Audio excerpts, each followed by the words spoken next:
The night air was thick with the kind of buzz that only a downtown bar could muster on a Friday night. There I was, wedged between laughter and the clink of glasses, feeling more invisible than ever. That's when I saw him, Mark, a stranger with a smile that cut through the noise and straight to me. It was like a jolt, waking up something I hadn't even realized was asleep. Next thing I know, it's morning, and I'm fishing through my purse, trying to silence my phone's alarm, and that's when I find it. A note, his number scribbled with a "let's meet again," that sent a shiver down my spine. Guilt and anticipation did a clumsy dance in my stomach. What was I even thinking?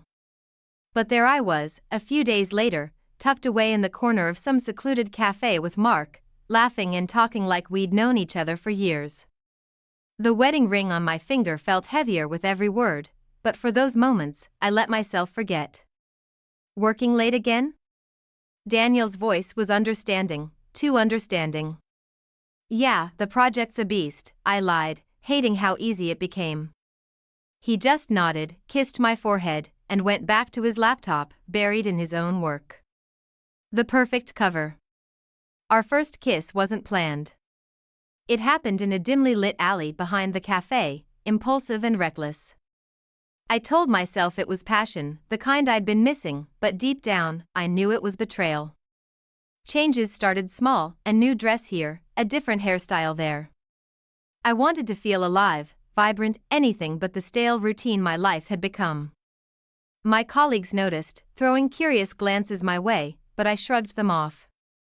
Daniel noticed too, said I looked beautiful, and it broke my heart a little.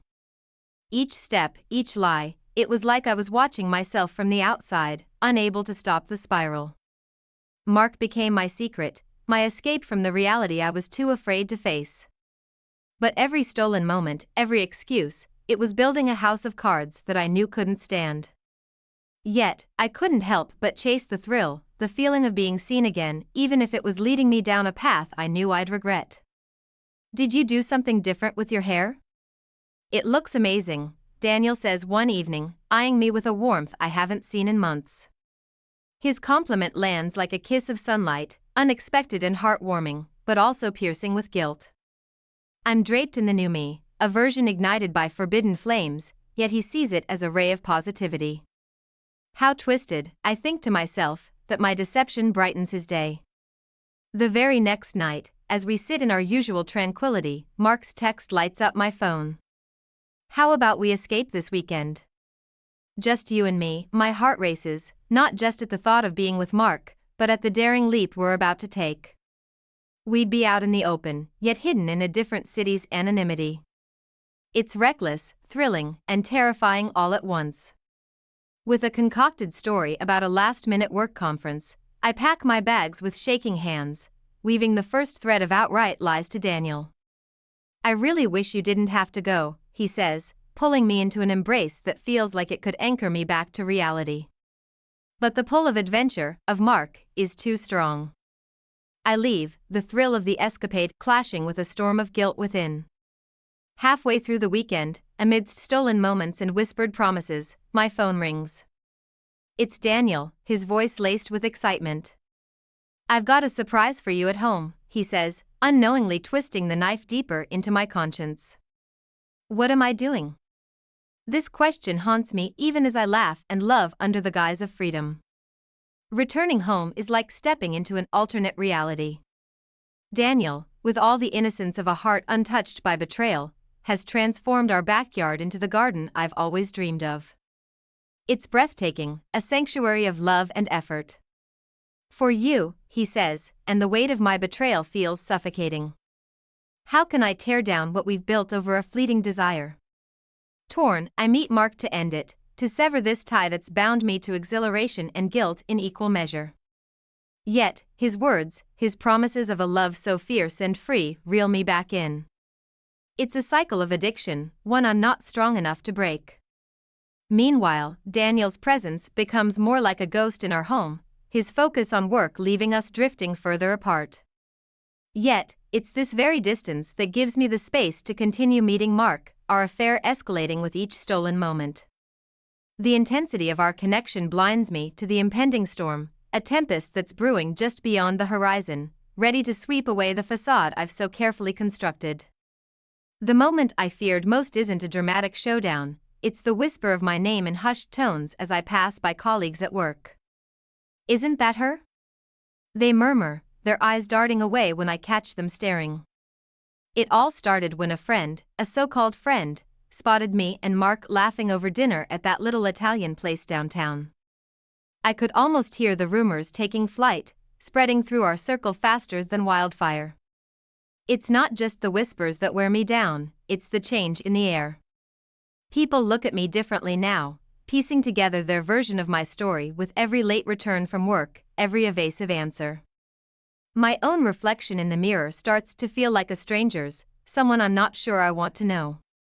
Then, out of nowhere, Daniel drops a bombshell, his voice tinged with hope. "Let's go on a second honeymoon, reignite what we have." His words should warm me, but they feel like chains, reminders of the love I'm jeopardizing. Yet, what choice do I have but to agree, to pretend this could be the clean slate we need? The honeymoon is a beautiful facade, a picture-perfect couple holding hands, smiling for the camera, hiding the cracks just beneath the surface. But facades have a way of crumbling, especially when Daniel stumbles upon a hotel receipt from a weekend that has nothing to do with him. I see the momentary confusion, the seed of doubt planted firmly in his mind. Must be a mix-up, I laugh it off, feeling the lies sour on my tongue. Our romantic escape quickly turns into a silent battleground, each of us retreating behind our walls. I can feel Daniel's eyes on me, searching, questioning. I've become a master at dodging, but how do you hide from someone who knows you better than you know yourself? The answer is, you can't. I learn that the hard way when Daniel confronts me, his hands shaking as he holds up my phone. "Who's Mark?" he asks, and the world stops. There's no escaping now, no lies convincing enough to cover the truth sprawled in those messages. My secret, our secret, isn't just mine anymore. It's out there, between us, an insurmountable mountain built from my choices, my betrayals. The moment Daniel confronts me, it's like a dam bursts open, flooding the room with all the unsaid, the hidden, the betrayal. His hands tremble as he holds up my phone, the evidence glaring between us. "How could you?" he asks, his voice a mix of anger, hurt, and disbelief. The room spins as I try to explain, to apologize, but words feel useless, hollow. I'm on my knees, tears streaming, begging for forgiveness, for a chance to undo the hurt. "I'll end it with Mark. I swear, we can get past this," I plead, desperate for a sliver of hope. But the trust between us has shattered, and I see in his eyes that my promises sound like too little, too late. Daniel's decision to leave hits me like a physical blow. "I need space to think," he says, packing a bag with the mechanical movements of someone whose world has just been turned upside down. Watching him walk out the door, I'm engulfed by a loneliness so profound it feels like I'm drowning. Then there's Mark, blissfully unaware of the storm he's helped unleash. He's pushing for more, dreaming of a future that's become my nightmare. "We can finally be together," he texts, but his words taste bitter. I've lost everything for a fling that now feels like chains around my wrists. I try, in vain, to reach out to Daniel, to bridge the chasm between us with words of regret and promises of change. My letters go unanswered, my messages unreturned. His silence is a clear message, I've broken something too precious to repair. The day Daniel serves me divorce papers at work, it feels like being branded with my failures. My colleagues' eyes on me, the whispered judgments, the pity, it's a public humiliation that strips away any facade of dignity I had left. And Mark, seeing the divorce as his victory, fails to understand he's just a reminder of my worst decisions. "We can start planning our life together," he says, not seeing the horror in my eyes. I've lost my husband, my sense of self, all for a mistake that I can no longer pretend was worth the cost. The moment I tell Mark it's over, his face morphs from confusion to anger, a transformation so sudden it takes my breath away. "You can't just end this. You owe me," he hisses, his words like venom. I stand my ground, despite the fear twisting in my gut, knowing this is the only way forward. His threats echo in my ears as I walk away, a painful yet liberating step toward a future I've tarnished but desperately hope to mend. As news of my divorce and affair trickles through the grapevine, the judgment is swift and merciless. Friends who once shared laughter and secrets now avert their eyes, while family members speak in hushed tones, disappointment heavy in their voices. The isolation wraps around me, a constant reminder of the cost of my choices. Meanwhile, Daniel seems to be on a path to recovery, surrounded by friends who've become his fortress against the storm. They're there for him, pushing him to excel, to rebuild. I hear about his achievements, his progress, and each piece of news as a bittersweet reminder of what I've lost. At work, the whispers grow louder, the glances more pointed. My professional life, once a source of pride, now feels like walking through a minefield. I'm the woman who risked everything for an affair, a cautionary tale whispered in break rooms and behind closed doors.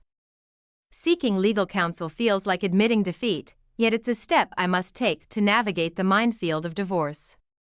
Sitting across from the lawyer, the reality of my situation sinks in, the financial strain, the emotional toll, the public fallout. It's overwhelming, a far cry from the life I once thought I had under control. As Daniel's career takes off, the gap between our worlds widens. His success, a testament to his resilience and determination, is a mirror to my downfall. The contrast is stark, a reminder of the consequences of my actions. Running into Mark in public is like confronting a ghost from my past.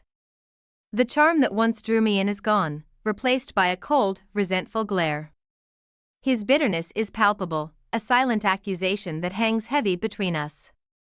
This encounter, brief yet intense, solidifies my resolve to move forward, away from the wreckage of a past marred by mistakes and misjudgments. The day I sell my wedding ring, the symbol of a love I thought would last a lifetime, feels like erasing a part of my identity. The small piece of gold, once a beacon of my married life, now just a painful reminder of what I've lost. As I hand it over to the indifferent gaze of the pawnshop owner, a piece of me shatters, irretrievably lost to the consequences of my actions. The divorce proceedings are nothing short of a battlefield, with Daniel pushing for a clean break, a desire to erase our shared past and start anew. And there I am, clinging to the shreds of hope for a second chance I know deep down is as elusive as shadows at dusk. Every meeting, every negotiation, is a stark reminder of the chasm between us, too wide and too deep to ever bridge again. During one of the mediation sessions, I break down, my words a torrent of regret and apologies. "I'm so sorry, Daniel. I never meant for any of this to happen," I sob, my voice breaking. But the man sitting across from me is a stranger, his face an impassive mask, my pleas for forgiveness ricocheting off an impenetrable wall. The finality in his silence is a verdict I cannot appeal. The day the divorce decree is issued, the sky weeps with me, its tears a cold, relentless drizzle that mirrors my inner desolation. Holding the document in my hands, the words, "Divorce granted," stand out in stark, unfeeling typeface, marking the end of a chapter one had once believed would be my forever. Moving out of our shared home and into a small, nondescript apartment is a physical manifestation of my fall from grace. The space is devoid of the warmth and love that filled my previous life, each box unpacked a reminder of the dreams I've had to let go. In my loneliness, I reach out to old friends, hoping to find solace or perhaps redemption in their company. But the doors are closed, one by one, the price of my choices etched into the fabric of my relationships. The realization that I have alienated those I once held dear is a bitter pill to swallow, leaving me to navigate my new reality in solitude. Starting a new job should be a fresh start, a chance to rebuild from the ruins of my past. Yet, whispers of my failed marriage and the scandal that accompanied it seem to have followed me, casting long shadows over my attempts to move forward. Colleagues are polite, yet distant, their curiosity a veiled scrutiny that makes me yearn for a clean slate that seems forever out of reach. Each of these steps, heavy with the weight of regret and loss, is a testament to the harsh truth that some choices irrevocably alter the course of our lives, leaving us to wander in the aftermath, searching for a path back to redemption or, at the very least, acceptance. When the box arrives, it feels like a final nail in the coffin of my marriage. Daniel's note is brief, a mere sentence that cuts deeper than a lengthy letter ever could. I wish to never speak again. Each item I pull from the box, a photo, a book, a shared trinket from happier times, is a tangible reminder of what we once were and what I've destroyed. The finality of it, the severing of our last tangible connection, leaves me gasping for air in the silence of my apartment. My days and nights blend into a monotonous cycle of work and solitude. I throw myself into my job, not out of passion or ambition, but as a means to fill the gaping void that my decisions have left. Evenings are spent in the quiet company of my regrets, a stark contrast to the life I once lived.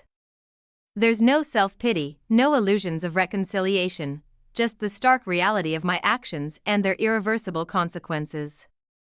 Hearing that Daniel has started dating again stings more than I'd like to admit. It's through the grapevine of mutual friends, those few who still communicate with me, that I learn of his attempts to move on. Each word feels like a reminder of what I've lost, of the happiness I forfeited for a momentary escape that led me here. Then, as if the universe hasn't finished with me yet, Mark's anger finds its way to my doorstep in the form of a threatening letter. "You owe me for ruining my life," it reads, his words a stark departure from the charm and affection he once displayed. It's a chilling glimpse into the person I allowed into my life, a mistake that now demands more than just emotional payment. Filing for a restraining order against Mark is a decision born out of fear, a stark acknowledgement of the danger I've invited into my life. Facing him in court, watching as he effortlessly lies, denying any wrongdoing, is a surreal experience. When the judge grants the order, it's a small victory, but the relief is fleeting. The feeling of safety, once taken for granted, now seems like a luxury far beyond my reach. In an effort to shield myself from the prying eyes and judgment of the world, I delete my social media accounts, severing the last few threads connecting me to a life filled with friends, laughter, and shared moments. Anonymity becomes my refuge, a way to escape the weight of judgment, if not the burden of my conscience. Alone in the quiet of my apartment, the reality of my situation settles around me like a shroud. The cost of my fleeting desire, the pursuit of a passion that burned too bright and too quickly, is laid bare. Everything I once held dear, my marriage, my sense of security, my connection to the world around me, has been irrevocably lost. The journey from a moment's temptation to this point of no return is a stark reminder of the fragility of happiness and the steep price. It was like living in one of those sappy rom-coms at first. Jake and I, we were the it couple of our little world. Every morning, our tiny kitchen buzzed with the kind of laughter that makes you think, yeah, this is it. This is the good stuff. We'd dance around each other, making breakfast, stealing kisses, the works. It was bliss, pure and simple. But you know me, right? Always eyeing the next big thing. And at work, it was the senior manager position. Picture this. An office with a killer view, respect oozing out of every congratulatory handshake, the works. I wanted that. Bad. So, this one night, over Jake's killer spaghetti, I floated the idea. "My boss really digs ambition," I said, trying to sound casual while my heart was doing the samba. Jake, bless him, he was all in. "Go for it," he said. And that was that. My green light. The next day, I turned it up a notch at work. You know, the whole, accidentally, laughing a little too loud at the boss's jokes, holding his gaze just a tad longer. Child's play, really, but effective. I told myself it was nothing, a means to an end. And Jake, he was my biggest cheerleader, always pushing me to chase my dreams. But as those late nights at the office started piling up, his solo Netflix binges became the norm.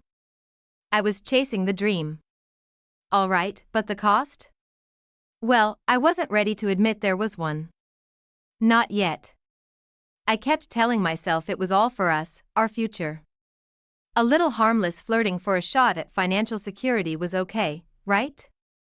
Except, every time I looked in the mirror, there was that little twitch in my gut. Guilt? Probably. Did I listen to it? Hell no. And there you have it. The happy marriage, the ambition, the plan, and the oh so innocent flirting. It's like setting up dominoes, you see? Line them up just right, and all it takes is one little nudge. But let me tell you, when they start to fall, they don't always go the way you think they will. And boy, was I in for a surprise. Please take a moment to like and subscribe. It helps us create more content you love. Thank you for your support. Remember that whole, harmless, flirting gig I thought I had under control? Yeah. Well, it turned a corner I didn't see coming. It all kicked off with this supposed strategy meeting with my boss. Just us. Supposedly hammering out project details. But then, bam, the conversation took a turn. Suddenly, we weren't talking targets and timelines. It was all, where do you see yourself in 5 years? And shared smirks over coffee cups. That meeting? That was me, stepping over the line I'd drawn in the sand, and boy, did I keep walking. The thrill of it, though, it was like being on a high. Each little flirtation. Each laugh that lingered too long, it was electrifying. Felt like I was playing the lead in my own drama, cunning and daring all at once. And when it worked. When I saw that glint of interest, that hint of something more. It was addictive. But here's where it gets messy. With every sly comment, every accidental touch, the stakes got higher. I was pushing boundaries, and the thrill? It was unreal. Like, I knew I was playing with fire, but instead of backing off, I just turned up the heat. And Jake? God. I was so wrapped up in my own little world of ambition and flirtation. I started dodging his calls, making up excuses for why I couldn't make it to dinner on time, or at all.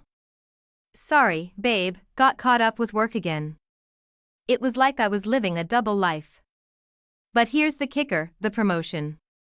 It landed on my desk on a Tuesday, all shiny and official. Congratulations, senior manager, it said. The office threw me a little party, champagne and all. Everyone was all smiles and cheers, totally clueless about the dirty little secret of how I got there. And me? I was in the center of it, soaking up the congratulations, telling myself this was what success looked like. That moment, standing there with a glass of champagne in hand, watching everyone celebrate me, it hit me. What had I done? But there was no turning back, no do-overs. I'd made my choice, crossed lines I couldn't uncross. And for what? A title? A bigger office? I'd convinced myself this was all for our future, for me and Jake. But standing there, basking in my so-called success, it felt hollow. I'd traded bits of myself, my integrity, for this. And the worst part? I wasn't sure it was worth it. So, yeah, that's where it all led. To a promotion built on shaky ground. To nights spent lying awake, wondering if it was all about to come crashing down. And through it all, I couldn't shake the feeling that I'd lost something far more valuable than what I'd gained. You'd think landing that senior manager spot would have been the peak, right? Sitting in that swanky new office, I should have been on top of the world. But there I was, alone, the leather of my fancy new chair feeling more like a judge's bench. My desk, big and shiny, felt like it was mocking me, whispering, "Look what you did to get here." Pride battled guilt, and let me tell you, guilt's a heavyweight champ. Every "congrats" from my team, every pat on the back, it felt like I was sinking deeper into this hole I'd dug myself. I'd glance at my reflection in the window, expecting to see a winner. Instead, I saw a traitor staring back, her eyes full of questions I wasn't ready to answer. The thing about secrets, though? They're like time bombs. And mine? Well, it detonated in the worst way possible. It was a typical Thursday night. Jake was home early, and I was, well, late again. He decided to use the computer we rarely touched anymore. Bad luck or fate, call it what you want. He stumbled upon an email I'd been too careless to close. An email that laid bare the game I'd been playing. I walked in, ready to spin some tale about another late meeting, but the silence hit me first. Jake was there, in our living room, looking like he'd been sucker punched. Papers were strewn across the coffee table, my emails, printed out, evidence of my betrayal as clear as day. "What is this?" His voice was ice, his eyes fixed on me like he was seeing me for the first time. "Explain this to me, please." The plea in his voice, it cut deeper than anger would have. I fumbled for words, any words, that could undo what he'd seen. "Jake, it's not what it looks like. It was all just a game, a way to get ahead." Lame excuses spilled out, but I could hear the hollowness in them. There was no mistaking the truth in those printed words, no denying the deceit. He just sat there, silent, letting my words hang in the air like the last note of a song nobody wanted to hear. That silence? It was a verdict, a judgment passed without a single word from him. It said everything he didn't need to. So, yeah, that's how my secret triumph crumbled. Not with a bang, but with a printout of my own making. My shiny new office, my title, all of it felt like a house of cards, ready to collapse with the slightest breeze. And there I was, standing in the wreckage of my own making, trying to find words that could bridge the chasm I'd created. Spoiler alert. I couldn't find them. Let me just dive in because this part?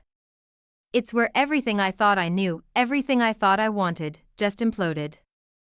Jake had this look, right? The kind that's so calm, it's terrifying. He laid it out for me, no yelling, no drama. "It's either us or your job," he said. His eyes? They were like ice. The love we had, the warmth? Gone. Just like that. I was a mess, but not the kind you'd think. My head was all ambition, no heart. I told myself, he'll get over it. He'll see it's for the best. I chose the job, guys. The freaking job over my husband. In my mind, I was convinced he'd come around. That he'd see it was all worth it in the end. But then, bam, the divorce papers hit me like a freight train. Holding them, feeling the weight of my choices? That shook me. Reality came crashing down, and let me tell you, it was colder and harder than any office floor. Walking into work after that was like stepping into a different dimension. My so-called triumph? It felt more like a cage. Whispers filled the halls, eyes darting away as I passed. Loneliness? It became my shadow. Trailing me from my spacious office to the empty home that once buzzed with our laughter and dreams. And the victory? Oh, it was fleeting. All right. Every congratulations now had an asterisk. Every achievement a question mark. The respect I'd worked so hard for was tainted, stained by rumors and sidelong glances. It hit me then. I'd traded everything that mattered for a title, a piece of metal on the door that felt more like a millstone around my neck. The personal reckoning was brutal. Nights spent staring at the ceiling, replaying every choice, every mistake. The life I loved, the man I loved, gone. All because I couldn't see past my own ambition. But Jake wasn't done. His silence? It was the calm before the storm. He released a statement, not naming me, but didn't have to. The dots were connected, the picture clear. My personal betrayal turned public spectacle. His dignity made my disgrace all the more stark. The climax of this whole mess? It played out at an industry event. Packed room. The air thick with anticipation and, for me, dread. Jake was there, the embodiment of calm and resolve. When he spoke, his words weren't loud, but they might as well have been thunder. "Integrity," he said, "is the cornerstone of our profession." His gaze found me in the crowd, and I felt every eye turn my way. My career, my personal life, everything I thought I was building, it all came crashing down in that moment. One day, you're on top of the world, the next, you're spiraling so fast it makes your head spin. That was me, after the dust settled and the reality of my actions hit home. My boss, the same one I thought I had in the palm of my hand, suddenly couldn't distance himself fast enough. Bam, demoted, just like that, no more senior manager, no more office with a view. Just a cubicle in the corner, a clear message that I was no longer welcome in the spotlight. Nights were the hardest. My apartment, once filled with laughter and warmth, was now just walls echoing with the silence of my own regret. Jake's absence was a gaping hole, a reminder of everything I had thrown away for a shot at success. I'd lie awake, staring at the ceiling, wondering how I'd let it all slip through my fingers. Then came the moment of truth, in that tiny, insignificant office they'd shoved me into. Looking out at the view that no longer inspired, it hit me like a ton of bricks.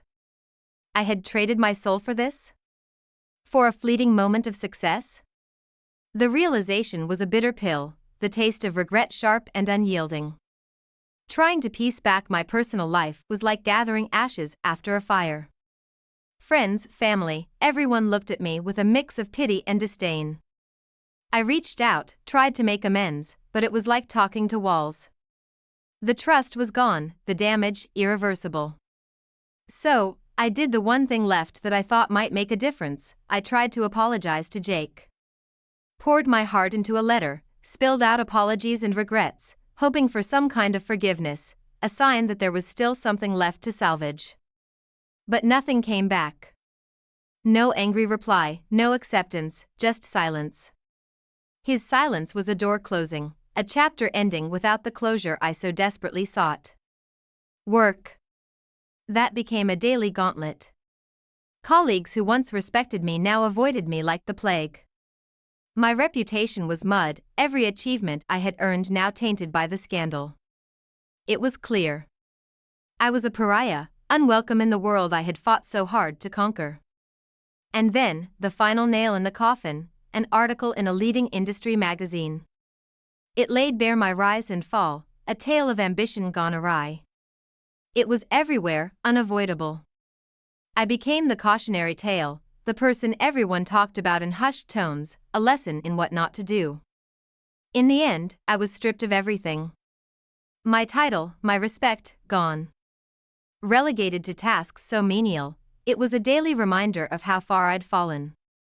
Every day at work was a reminder of my failures, a shadow of the career I once had. Ever felt like you're just going through the motions? That's been my life lately. Wake up. Work, sleep, repeat. My apartment, once our sanctuary, now feels like a giant, echoing void. It's like I'm living in a bubble, watching the world move on without me. And the silence? It's deafening. In a desperate bid to fill that void, I turned to charity work. Thought maybe, just maybe, helping others would help me find some semblance of redemption. But guess what? Even as I packed food boxes and handed out clothes, the hollowness inside me didn't budge. It was like trying to plug a dam with a piece of gum. The mirrors become my reality check every morning. The face staring back at me? I hardly recognize her. There's this weariness, a kind of resignation that's etched itself into my features. It's like I'm looking at the ghost of the woman I once was, the weight of my choices carved into every line. And let me tell you, ambition? It's a double-edged sword. Chased it with everything I had, only to realize I'd lost myself in the process. I used to know who I was, what I stood for. Now, I'm just a shell, filled with regrets and what-ifs. It's like I traded my soul for a title, and all I got in return was this overwhelming sense of loss. The final nail in the coffin? The divorce settlement. Court sided with Jake, said my actions contributed to our marriage's downfall. So there I was, watching whatever financial security I had left get sliced in half. Talk about a reality check. Then came the news that really knocked the wind out of me, Jake's engagement. To someone who actually shared his values, no less. That was the moment it truly hit me. I'd lost not just my husband, but the life we'd built, the future we'd dreamed of. All because I couldn't see past my own ambition. Nights are the worst. I find myself scrolling through old photos, reliving memories of a happier time. It's masochistic, really, this ritual of torturing myself with reminders of what I've lost. Each picture, each captured moment, is a stab of I've tried reaching out, tried to mend fences with old friends. But the response? Polite refusals, excuses that don't quite hide the underlying message. I've burned too many bridges. My social circle's not just diminished, it's non-existent. In a last-ditch effort to salvage anything from the wreckage, I wrote to Jake. Poured my heart out, apologized for the mess I'd made. But guess what? That letter came back faster than a boomerang. Returned to sender, slapped on it like a verdict. If I had any hope left, that was the moment it died. My apartment, once our cozy little love nest, had turned into a mausoleum of memories. Cold, silent, and just empty. Walking through those rooms was like wandering through a ghost town, each corner a reminder of what I'd lost. Job hunting? What a joke that was. My resume, once a ticket to interviews and offers, was now just another piece of junk mail to the companies I applied to. Every polite, no thank you, was a nail in the coffin of my career. The industry that once courted me had slammed its doors in my face, branding me persona non grata. And that trophy? The one I worked my butt off for? Holding it felt like grasping a handful of ashes. What I thought was victory tasted like ash in my mouth, a constant reminder that I'd sold my soul for a mirage. Nights were the worst. Me, alone with my thoughts, replaying every decision, every mistake, in vivid technicolor. The darkness wasn't just outside. It had seeped into my bones, a relentless reminder of the path I chose and where it led me. Then it hit me, the final nail in my coffin of realizations. Success, at the cost of everything that truly mattered, wasn't success at all. It was the loneliest spot in the world, a throne built on regrets and what-ifs. My pursuit of ambition didn't just burn bridges, it torched my entire life. The end of this twisted journey? Standing in my now empty office as the sun dipped below the horizon, casting shadows that felt like accusations. That moment, with the last light of day stretching out like the final act of a play, it all came crashing down. My dreams, my aspirations, reduced to dust in the moment I stumbled upon Ethan's profile online, it was like a bolt from the blue. There I was, lounging on our couch, Mark's laughter echoing from the kitchen as he fussed over some new recipe he wanted to try. My finger hovered, then tapped. A message shot through the digital ether, rekindling something I thought was long dead. Long time no see, Ethan. How's life treating you? So casual, yet my heart raced like I was doing something forbidden. Mark, bless him, was clueless, wrapped up in his culinary world, planning our future with a kind of innocence I suddenly felt miles away from. Ethan hit me back quicker than I expected. Hey, it's been ages. We should catch up, coffee? Coffee turned out to be this little corner spot downtown, buzzing with life, a stark contrast to the comfortable predictability of my life with Mark. Slipping my engagement ring into my pocket felt like shedding a part of myself, but the thrill? Undeniable. We talked for hours, slipping back into our old rhythm as if the years apart had been mere minutes. Ethan's eyes still had that spark, the one that used to make my stomach do flips. And there it was again, that old flame, flickering back to life. I got home late, spinning a tale for Mark about a last-minute work crisis. He bought it, no questions asked, his trust as solid as ever. God, the guilt was a punch to the gut, but the exhilaration? Like a drug I couldn't quit. Ethan wanted more, and so did I. Secret texts turned into clandestine meetings, each lie I fed Mark a brick in the wall I was building between us.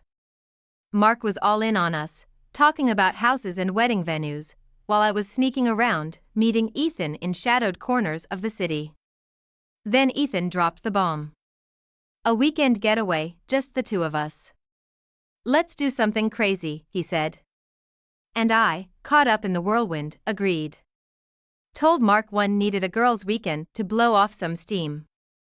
The look in his eyes, full of understanding and love, almost broke me. Almost.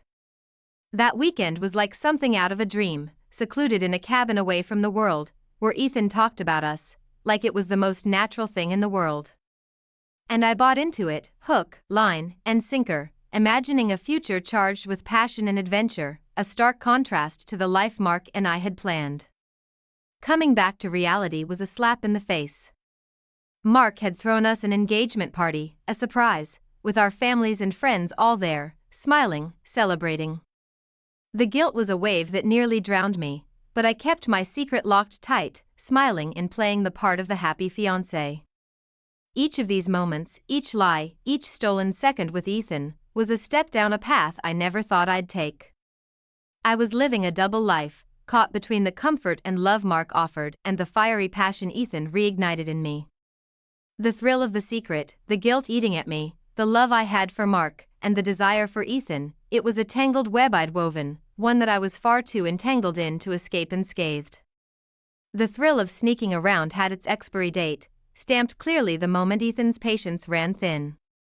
"We can't keep doing this," he'd press, his voice a blend of frustration and desperation. "You need to decide."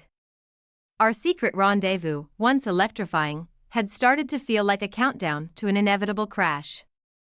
The weight of our actions, heavy like a storm cloud ready to burst, hung over us, sucking the joy out of our stolen moments.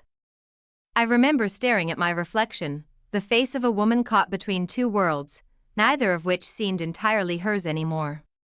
Ethan's ultimatum echoed in my head, a relentless reminder of the mess I'd entangled myself in. It was in one of those moments of clarity, fueled by fear more than courage, that I made my choice. "I can't do this anymore, Ethan." "I'm sorry."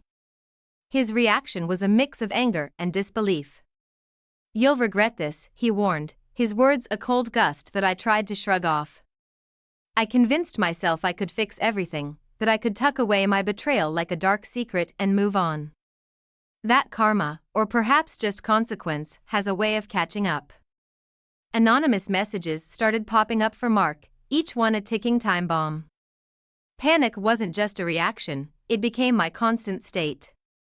Ethan's revenge was more than a threat now, it was reality knocking on my door with a battering ram. The confrontation with Mark was inevitable. His face, a mix of confusion and hurt, cut deeper than any angry words could. "Is it true?" he asked, holding up his phone like it was evidence in a trial. I tried to lie, to weave a story that could patch the gaping holes in our life together. But lies, no matter how carefully crafted, have a way of unraveling. The receipts from the cabin getaway were the final nail in the coffin. Found accidentally, they turned our living room into a scene straight out of a drama, where truths are laid bare, and nothing is left unsaid. Mark's face, as I confessed, was something I'll never forget. It wasn't anger that dominated, it was something far worse, disappointment, a profound sadness that spoke volumes of the dreams we had shattered. Begging for forgiveness felt like trying to fill an ocean with a teaspoon. Mark's silence was a chasm between us, a gap filled with the ghost of what we were supposed to have. When he finally spoke, it wasn't to yell or accuse. "I need some time," he said, his voice void of the warmth I'd fallen in love with. Watching him leave, I was acutely aware of the silence he left in his wake. The house, once a symbol of our future, now felt like a mausoleum for all our plans and promises. The aftermath of his departure was a solitude that felt like punishment, a constant reminder of the cost of my choices. Each room echoed with memories, every corner a testament to what we had lost. The cold bed, the untouched dishes, the silence, it all screamed of the void Mark's absence left. In trying to hold on to a ghost from my past with Ethan, I'd lost my future with Mark. The realization was a bitter pill, one I was forced to swallow in the deafening quiet of our, now my, home. The moment Ethan decided to vanish from my life, it was like being plunged into cold water, shock followed by the numbing realization of my solitude. All my frantic attempts to reach him, messages sent into the void, were met with silence. A stark, unforgiving silence that mirrored the growing gap between Mark and me. The reality of my situation was a bitter pill, swallowing me whole into a sea of regret. Driven by a mix of desperation and hope, I bombarded Mark with messages, calls, voicemails, anything that might bridge the chasm I'd created. Each attempt felt like throwing a lifeline into an abyss, praying for a sign of life on the other end. But the silence that returned was a clear message. I had set into motion events that couldn't be undone, consequences that couldn't be outrun. When Mark finally agreed to meet, it wasn't the reunion I'd foolishly hoped for. Sitting across from him in our favorite cafe, the place where we once dreamed of a future together, I barely recognized the man in front of me. The warmth that once lit his eyes had been replaced by a guarded coolness, a barrier erected from pain and betrayal. "It's over," he said, his voice steady, devoid of the anger or sadness I'd braced myself for. Instead, there was an indifference, a detachment that was far more devastating. He'd moved beyond the pain I caused, leaving me stranded in its wake. His decision wasn't fueled by spite but by a need to preserve what was left of himself. In that moment, I realized the depth of the rift between us, irreparable, vast, and entirely of my making. In a final, futile attempt to salvage some part of my crumbling world, I reached out to Ethan, clinging to the hope that something of our brief rekindling could be salvaged. But the silence that greeted me was a clear testament to his moving on. The harsh truth settled in. I had lost both men, not to time or circumstance, but to my own actions. The culmination of my choices unfolded in the now empty apartment that once buzzed with the promise of love and a shared future. Mark's final words echoed in the hollow space, each syllable a nail in the coffin of our relationship. "I'm leaving for good," he stated, a simple declaration that carried the weight of finality. There was no anger, no heated arguments, just the cold, hard reality of the end. As the door closed behind him, it felt like the closing of a book, a story that ended not with a bang, but with a whimper. Left in the silence of our once shared space, the magnitude of my solitude was overwhelming. The apartment, a testament to what could have been, now stood as a monument to my choices. The echoes of our past life together, the laughter and love that once filled these rooms, had been replaced by a silence that was deafening. The dust settled on the empty shelves, on the photographs that still hung on the walls, each a mocking reminder of the future we'd planned. As I stood in the midst of the wreckage of my own making, the reality of my actions settled around me like a shroud. The final showdown, the moment of reckoning, had not been a dramatic clash of wills or a passionate plea for forgiveness. It was a quiet surrender, a resignation to the consequences of my choices.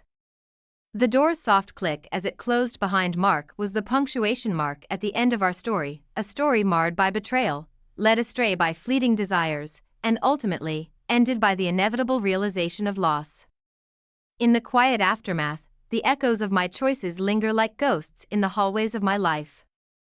It's a stark contrast to the whirlwind of deceit and passion that led me here. Each day is a reminder of the weight I carry, a burden forged by my own hands.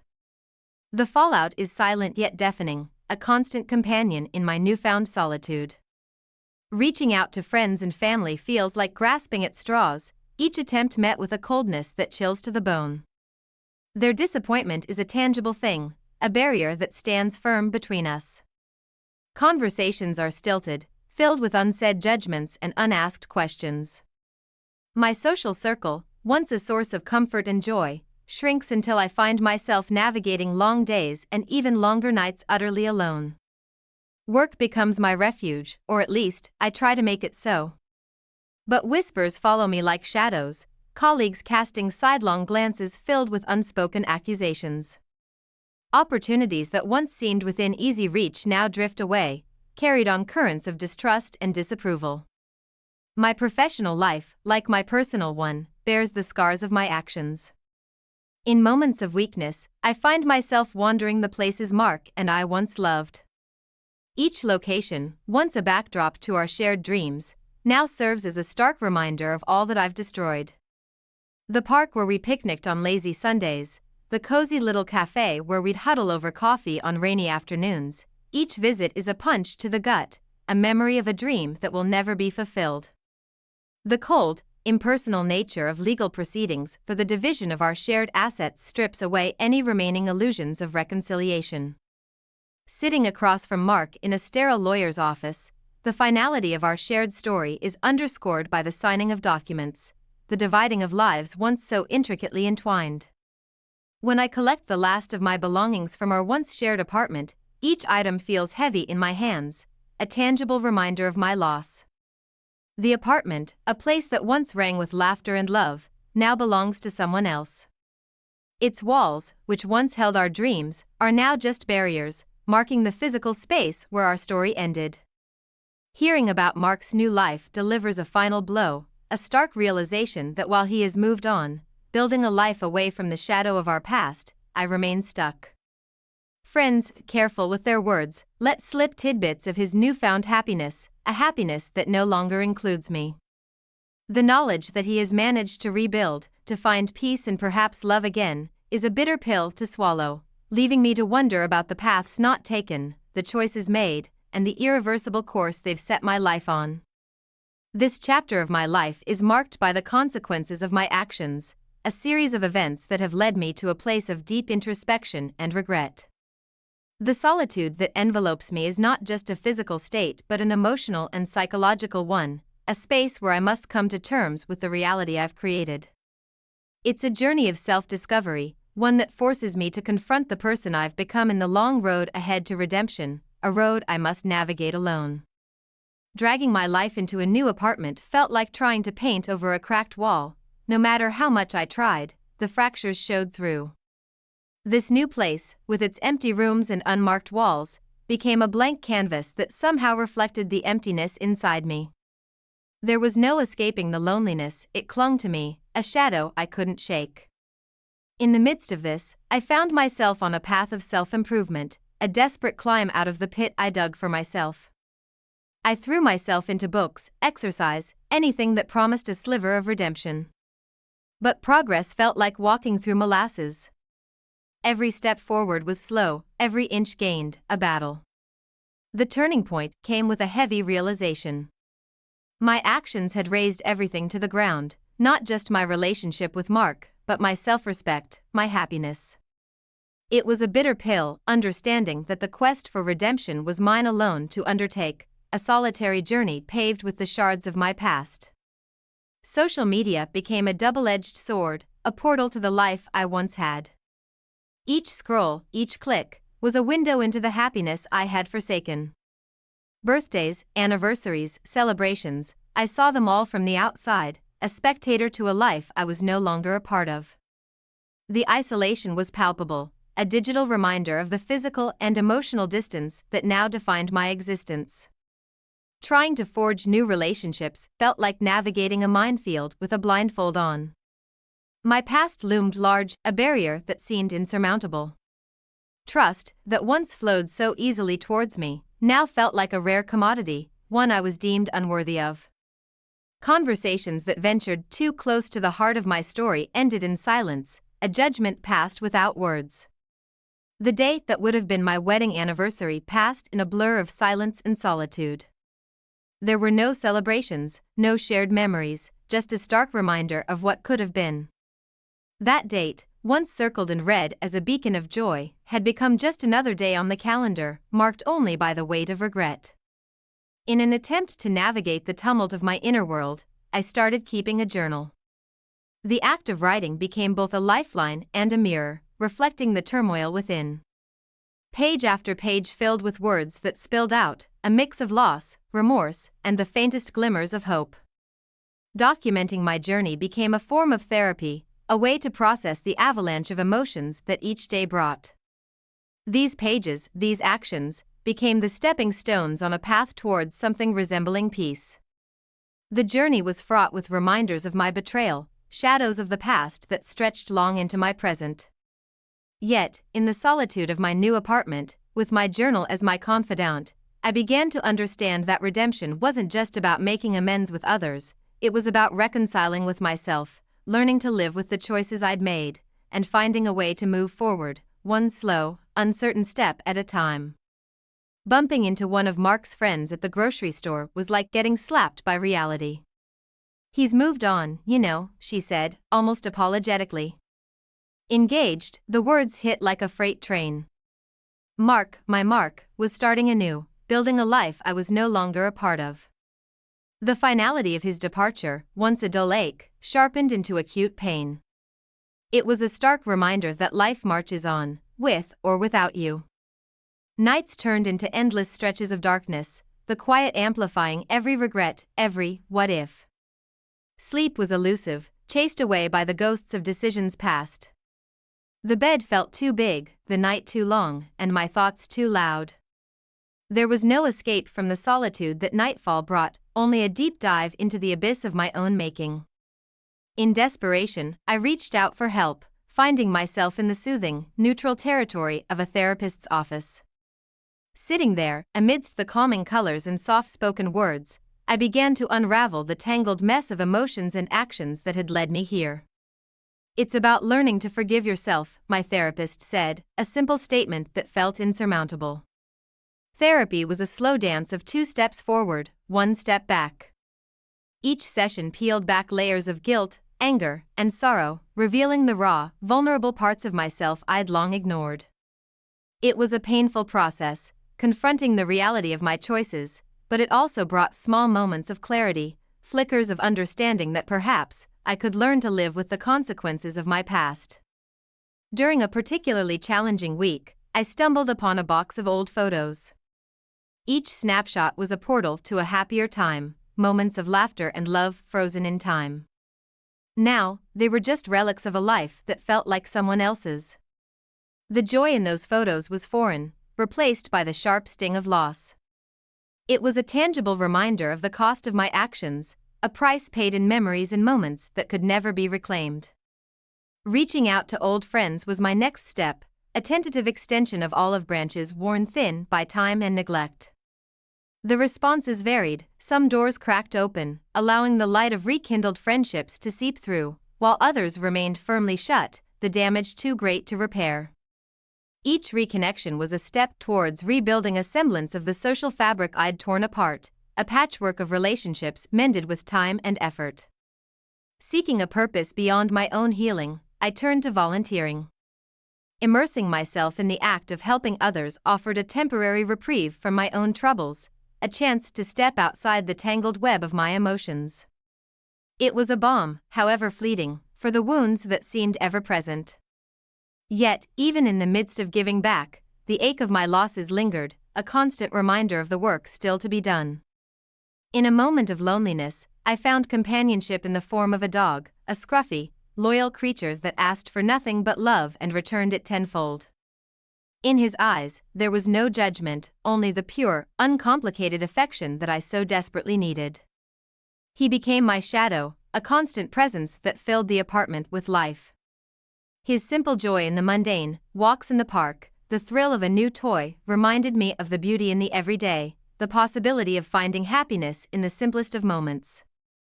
This chapter of my life, marked by loss and the arduous journey towards self-forgiveness, was slowly being rewritten. Each step, whether it was therapy, reconnecting with friends, or finding solace in volunteering in the uncomplicated love of a pet, was a brick in the foundation of a new life.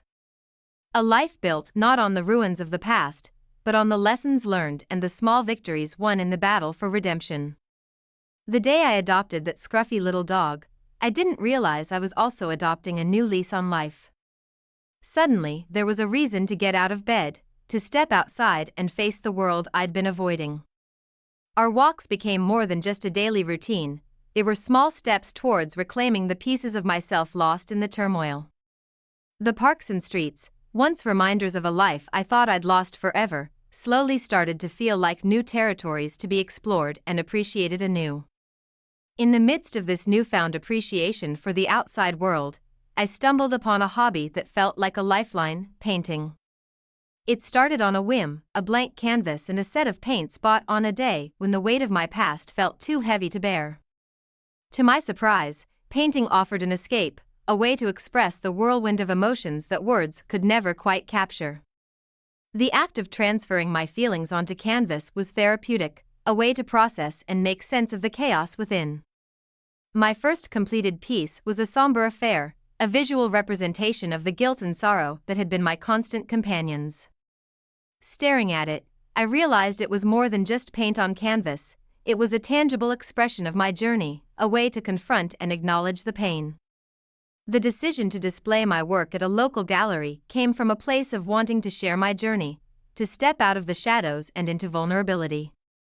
It was terrifying and liberating in equal measure. The exhibition, modest as it was, became a pivotal moment, a public declaration of my intent to heal and move forward. The night of the gallery opening, a small group of friends and acquaintances gathered, their presence a tangible support system that I hadn't realized I was rebuilding. Each familiar face was a reminder that despite everything, connections could be mended, that people were willing to stand by me through my process of healing. It was a tentative step towards a new beginning, a chance to redefine myself not by my past mistakes but by my efforts to grow and learn from them. The feedback on my art was unexpectedly positive, each comment and piece of praise like a beacon of hope in the darkness. It was validation, not just of my art, but of the path I had chosen to walk. The encouragement I received was a reminder that while some doors had indeed closed, others were just waiting to be opened. Standing in the gallery, surrounded by my paintings, I was struck by a profound realization. The journey of healing and redemption wasn't a destination to be reached, but an ongoing process, a path that wound through valleys of despair but also over peaks of hope. The final painting, a piece symbolizing rebirth, hung prominently, a testament to the possibility of starting anew. It was a visual promise that despite the shadows of the past, the future held the promise of light and color, of new beginnings and the chance to write a new chapter in the story of my life. This chapter, this moment in the gallery, wasn't an end but a beginning. It was a declaration that I was more than my mistakes, that I was capable of change and growth. As I looked around at the faces of those who had come to support me, I knew that the road ahead was still long and uncertain. But for the first time in a long while, I felt ready to face it, to embrace the challenges and opportunities that lay ahead, armed with my art, my newfound companionship, and the lessons learned from a past I was ready to move